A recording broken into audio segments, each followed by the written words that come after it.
M4K 173N1. Hello. Bwana atigwira twa traffic kuno kumuseu. Minibus ja ine driver wanu wa minibus. Atimisa uyo watigwira uyo ndiwe wa policeman wa mkazi. Koma watimisa ndi anaza ndiuza kuti ndipase naise sitone nawo ndatulusa ndampasa. Kenaka nazapita pa garasi paja kuti tonawo pa garasi. Ndamusiya waona misongo ija.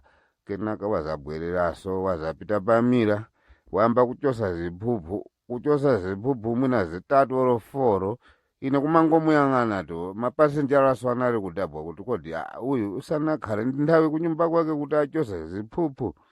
So basi kenaka wabwera kuti taimbani honi ine ndaimba hutare yalira bwinobwino.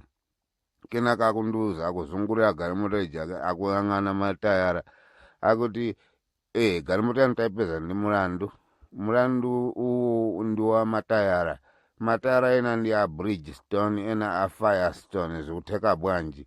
So ine ndikudabwa ndikuti kodi matayara ngati asiyana kuti wina anapanga Bridgestone ina Firestone koma ndiye kuti umakhalaso mulandu ndiye uja kuti usandinyasewe chisiriwe ufuna ndilamulira ntchito yanga.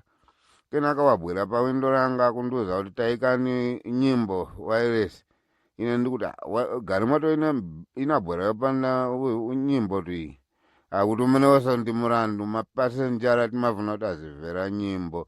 So umenewo ndi mulandu ndiye ndikumufunsa ndikuti kodi nyimbo zake mufuna zikhale za mtundu wanji chifukwa mwina ndiyauza bwana atha kugulira wireless komano mwina nyimbo zake muziziwa ndinu.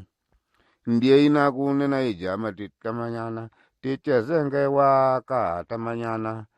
So akuti ngati meja yalephereka ndiye nditenga ija yawo ija sika musungwana sika idyukure ndikupasa dimba kapena ina ija kuti dorika akuti imodzi mwa nyimbo iyi yeneyo khalamo minibus.